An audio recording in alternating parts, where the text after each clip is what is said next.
Welcome to organic math. నా పేరు కళ్యాణ్.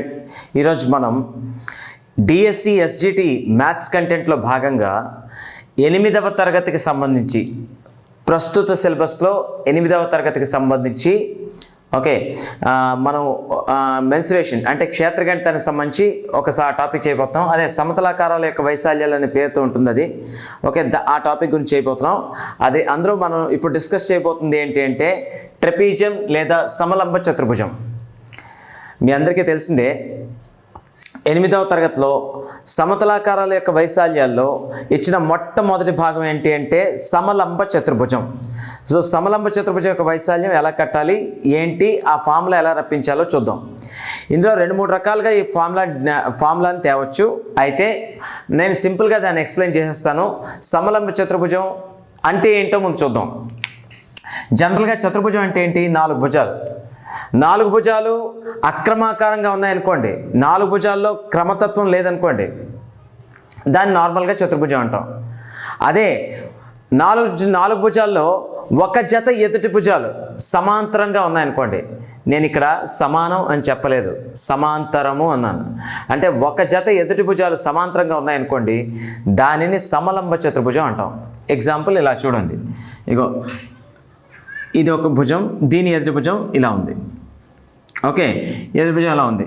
ఇగో ఇది ఇందులో ఇప్పుడు చెప్పండి, ఇందులో ఈ 2 ఎలా ఉన్నాయి? సమాంతరంగా ఉన్నాయి. కాబట్టి దీన్ని ఏమనొచ్చు? సమలంబ చతుర్భుజం లేదా ట్రెపీజియం అనొచ్చు. మిగిలిన 2 భుజాలు ఎలా ఉండాలి? ఎలాగైనా ఉండొచ్చు.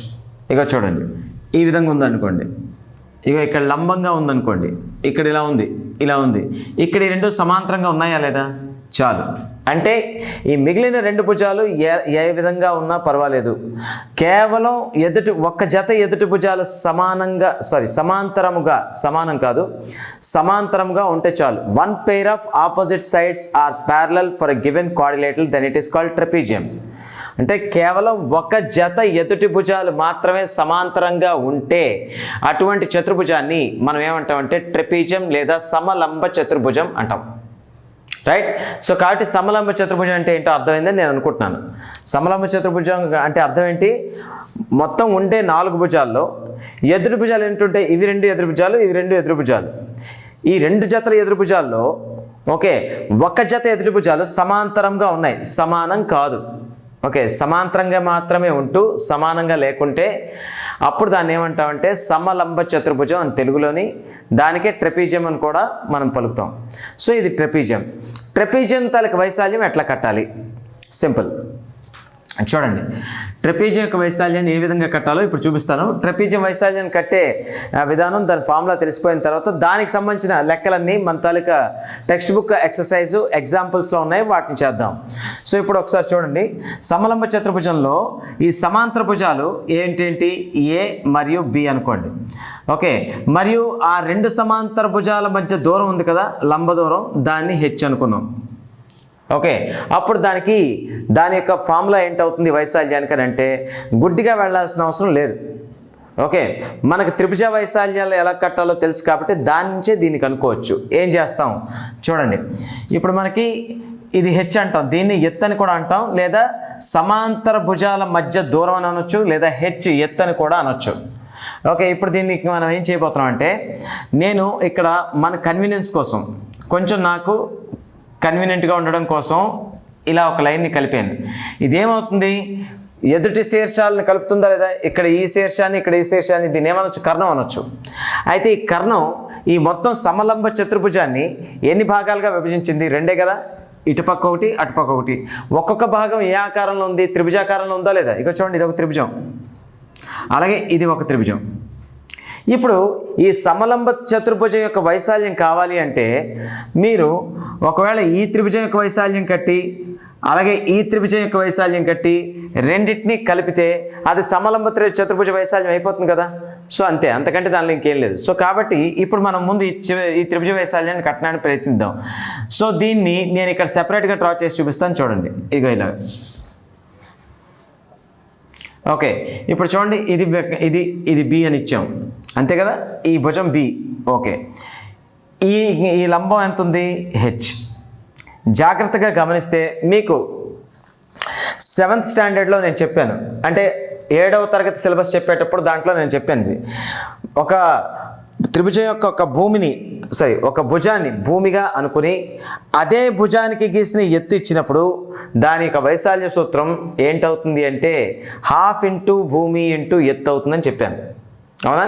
సో కాబట్టి ఇప్పుడు దీని యొక్క వైశాల్యం ఎంత అవ్వాలి? ఇది భూమి, ఇది ఎత్తు. సో కాబట్టి ఎంత అవ్వాలి వైశాల్యం ఈక్వల్ టు 1/2 భూమి ఎంత b, okay, into h. So కాబట్టి దీని యొక్క వైశాల్యం ఎంత అయింది? 12bh. ఇక్కడ రాస్తున్నాను 12bh దీని యొక్క వైశాల్యం. ఇప్పుడు దీనికి రండి, జాగ్రత్తగా మీరు గమనించండి. ఇప్పుడు ఇలా నేను డ్రా చేస్తున్నాను, ఓకే. ఇప్పుడు చూడండి, ఈ త్రిభుజం ఇదే మాదిరిగా ఉందా లేదా? ఈ భుజం కొలత ఎంత? a. ఇక్కడ రాస్తున్నాను. ఇప్పుడు జాగ్రత్తగా గమనించండి, ఇది నేను కొంచెం ఇలా పొడిగిస్తున్నాను నా కన్వీనియంట్ కోసం. ఈ 2 సమాంతర భుజాలని చెప్పామా లేదా? అంటే ఈ పొడిగించిన రేఖ ఇదంతా సమాంతరంగానే ఉంటుందా లేదా? మీరు జాగ్రత్తగా గమనిస్తే సమాంతర రేఖల ధర్మాల్లోని 7వ తరగతిలో చెప్తాం. ఏంటి? సమాంతర రేఖలు తిర్యక రేఖలు చెప్పే ధర్మాల్లోని ఒక ధర్మం చెప్తాం. ఏంటి అంటే సమాంతర రేఖల మధ్య దూరం ఏ 2 బిందువుల మధ్య సమానంగానే ఉంటుంది. అంటే ఈ లంబం ఏదైతే ఉందో ఇక్కడ గీసినా దాని పొడవు ఎంత ఉంటుంది? హెచ్చే ఉంటుంది. అలాగే ఇక్కడ గీసినా దాని పొడవు హెచ్చే ఉంటుంది. ఇదిలా పొడిగించి ఇంకా ఈ ముందుకు గీసినా దాని పొడవు ఎంత ఉంటుంది? హెచ్చే ఉంటుంది. అంటే ఇక్కడ మనకి హెచ్ అనేది 2 సమాంతర భుజాల మధ్య దూరం కదా, కానీ దాన్ని పొడిగించగా వచ్చిన ఈ భాగం మధ్య దూరం కూడా హెచ్చే అవుతుంది. అంటే అది ఎంత ఉంటుంది? హెచ్. జాగ్రత్తగా గమనించండి. ఇప్పుడు ఇది ఈ విధంగా పొడిగించి ఇక్కడ ఇలా లంబాన్ని గీసాను. ఈ లంబం విలువ ఎంత అని చెప్పాను నేను? హెచ్ అని చెప్పాను.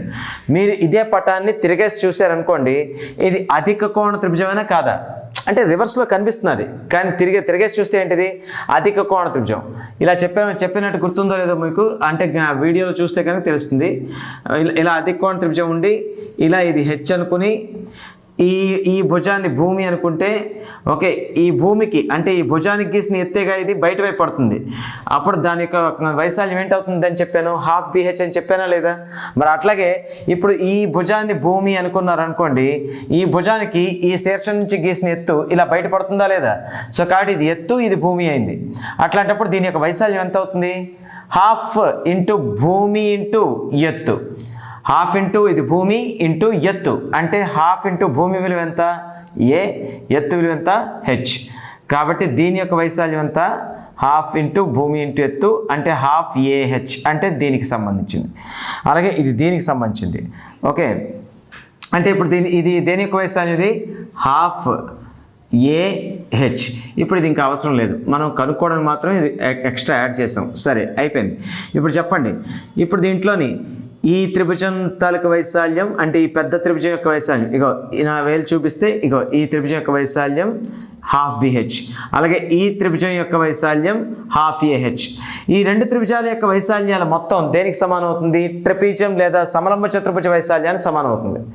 సో కాబట్టి ట్రెపీజియం వైశాల్యం లేదా సమలంబ చతుర్భుజ వైశాల్యం ఈక్వల్ టు ఎంత అంటే, చూడండి, 12ahని 12bhని కలిపాడు కదా ఈ 2 త్రిభుజాల వైశాల్యాల్ని.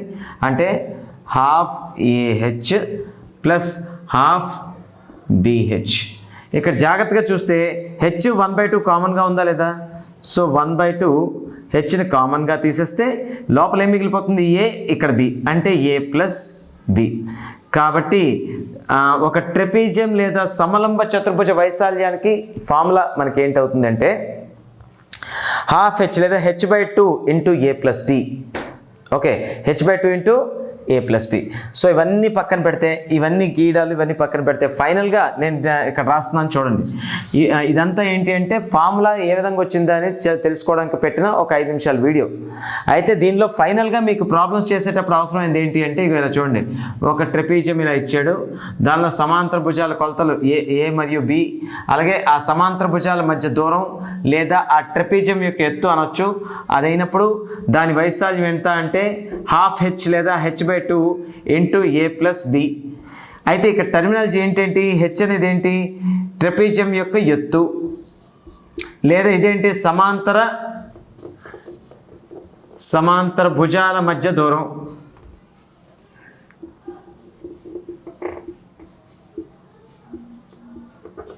సమాంతర భుజాల మధ్య దూరం. అలాగే ఏబీలు అనేవి ఏంటి తెలియజేస్తున్నాయి? సమాంతర భుజాలు పొడవలే కదా. సో కాబట్టి ఏ కామ బీలు అనేవి ఏంటి? సమాంతర భుజాలు అనుకోవచ్చు, భుజాల పొడవులు. ఓకే, ఇక్కడ ఏబీలు అనేది ఏం తెలియజేస్తున్నాయి? సమాంతర భుజాలను తెలియజేస్తే హెచ్ అనేది ఏం తెలియజేస్తుంది? ట్రెపీజియం యొక్క ఎత్తు లేదా ఆ రెండు సమాంతర భుజాల మధ్య దూరం, అంతేనా? దాన్ని ఎత్తనంటాం. సో కాబట్టి ఇది ట్రెపీజియం యొక్క వైశాల్య సూత్రం. అయితే ట్రెపీజియానికి చుట్టుకొలత కట్టుకోగలమా? చెప్పలేము. ఎందుకు చెప్పలేమంటే ఈ భుజం కొలత ఇచ్చాడు, ఈ భుజం ఎంత కొలత ఉన్నాయని మనకు తెలియదే మనం చెప్పలేము. కాబట్టి ట్రెపీజియం యొక్క వైశాల్య సూత్రాన్ని మాత్రమే చెప్పడం జరుగుతుంది. ఒకవేళ ఏదైనా సందర్భంలో ఇక్కడ అసమాంతర భుజాలు ఎన్ని ఉన్నాయి? 2 ఉన్నాయి కదా. చూడండి, ట్రెపీజియంలో సమాంతర భుజాలు ఎన్ని ఉంటాయి? 2 ఉంటాయి. అసమాంతరంగా ఎన్ని ఉన్నాయి? ఈ 2. ఈ అసమాంతర భుజాల తల కొలతలు ఇస్తేనే తప్ప మనం దాని యొక్క చుట్టుకొలతని చెప్పలేం. లేదా ఇవ్వడానికి ఏదైనా ఆధారం ఇవ్వాలి వాడు. అంటే చుట్టుకొలత గురించి ఇక్కడ పెద్ద స్పెసిఫికేషన్ అంటూ లేదు, కేవలం వైశాల్యం మాత్రమే. అది కూడా ఏంటి? h/2 × a+b. హెచ్ అనేది ఏంటి? ట్రెపీజియం యొక్క ఎత్తు లేదా ట్రెపీజియంలో సమాంతర భుజాల మధ్య దూరం. ఏబి అనేది, ఏ మరియు బీలు అనేవి వాటి యొక్క సమాంతర భుజాల పొడవులు. ఇంతే దీని బేసిక్. అయితే ఇక రాబోయే వీడియోలో ఇప్పుడు ప్రస్తుతం ఉన్న 8th క్లాస్కి సంబంధించిన సిలబస్ నుండి ట్రెపీజియంకి సంబంధించిన లెక్కలన్నీ, అంటే సమలంబ చతుర్భుజానికి రిలేటెడ్గా ఉన్న అభ్యాసాలన్నీ చేయబోతున్నాం. సో కాబట్టి ఈ వీడియోకి ఇంతే. ఈ విషయాన్ని, అంటే ఈ కాన్సెప్ట్ని అర్థం చేసుకోవడం వల్ల ట్రెపీజియం యొక్క ఫార్ములా మీద ఒక అవగాహన వస్తుంది. అవగాహనతో నేర్చుకోండి తప్ప ఫార్ములాని బట్టి కొట్టకండి.